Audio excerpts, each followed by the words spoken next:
Hi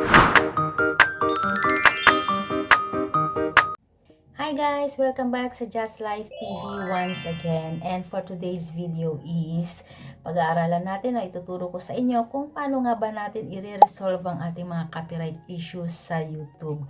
Gaya ng background music. Pag background music lang po ang copyright issues natin is walang problema.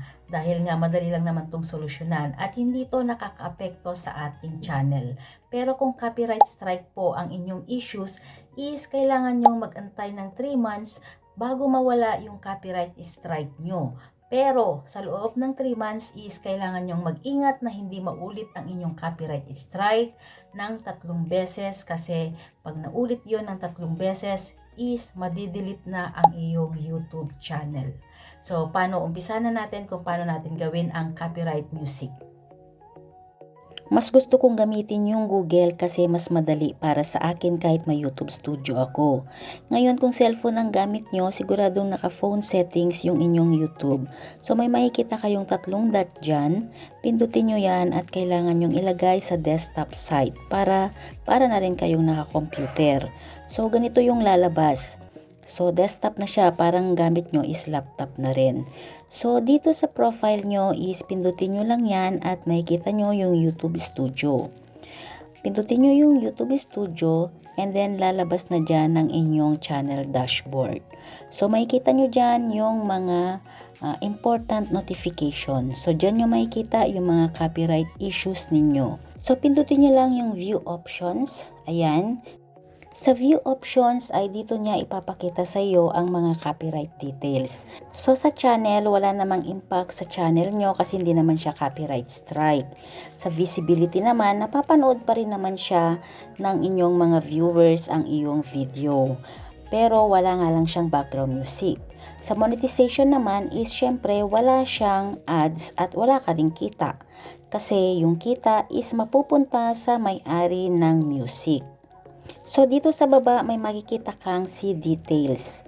Dito mo makikita kung gaano kalaki yung iyong copyright music. So, ito yan, makikita mo yan. So, ibig sabihin yan is whole video ko is copyright music. So, kailangan ko siyang palitan. Dito sa baba may makikita kang take action. Pag pinindot mo yung take action, ang lalabas dyan ay yung mga pagpipilian mo kung ano ang mga dapat mong gawin. Gaya ng erase song. I-erase mo ba yung song at mananatiling walang background music pero nandyan yung mga sinasabi mo. And then, yung replace song naman is papalitan natin yung music gamit ang YouTube library. And then, yung trim out segment naman is yan yung i-delete mo yung may copyright music ka pero kasama yung video. Tapos, yung dispute naman is yan ay kung sigurado ka na sa'yo yung music is mag-a-appeal ka kay YouTube para ibalik yung music ng video mo. So, ang gagawin natin ngayon is replace song. Pindutin mo lang yung continue. Pag pinindot mo yung continue, lalabas dyan yung mga music ni YouTube na malaya nating gamitin at libre. Meron ditong long music o short music. So dito sa all tracks is marami kang pagpipilian. Yan, yung mga naka-heart dyan is nilagay ko na yan sa aking library para hindi na ako pili ng pili. So, depende na sa'yo kung ano ang gusto mong piliin na music.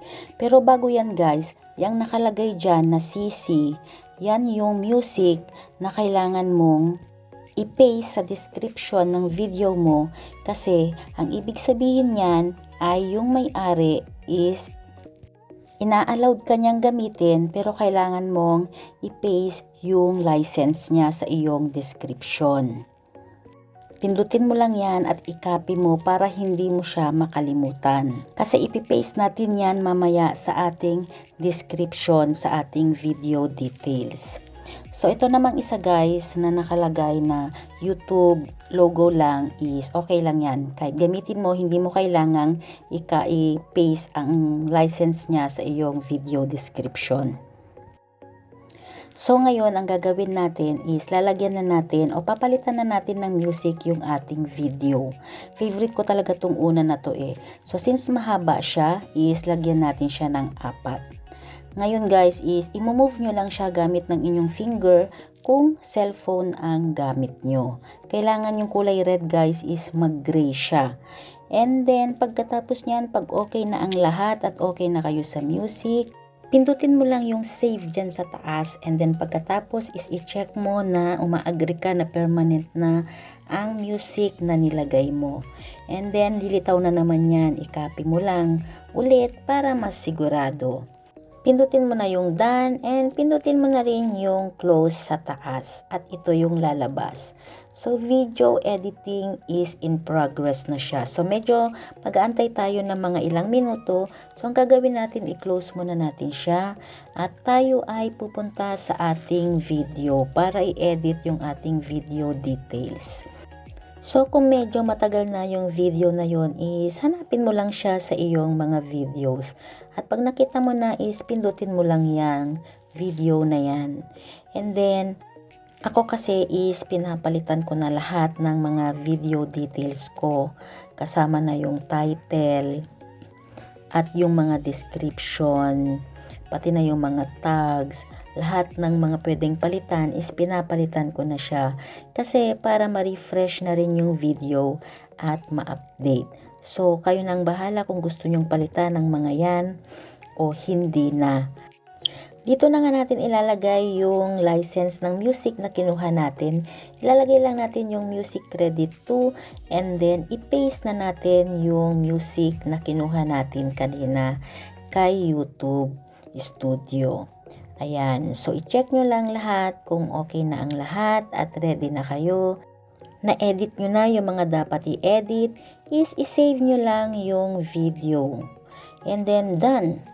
Ang gagawin na lang natin is i-check na lang natin yung ating video kung okay na ba at wala na ba siyang copyright issues. So ngayon i-check natin, ngayon tignan natin kung okay na ba siya after nating ma-edit yung video details natin. So hindi pa, in progress pa siya. So after a few minutes guys, once again I'm back. Ayan, i-check na natin siya ulit. Yan, okay na, wala na siyang copyright issues. May monetization na ulit tayo, may ads na ulit tayo, may kita na ulit tayo sa video na ito. So dito naman sa ating video, sa lahat ng video is makikita mo naka-on na yung kanyang monetization at wala na siyang issues. None ang nakalagay. So ayan nga guys, madali lang naman mag-resolve ng copyright issues kasi meron namang pa-free music si YouTube. So yun nga guys, thank you so much sa inyong panonood at sana may natutunan kayo. At kung may natutunan kayo, please don't forget to like and subscribe Just Life TV para naman sa susunod kong mga video ay updated kayo. Thank you and bye!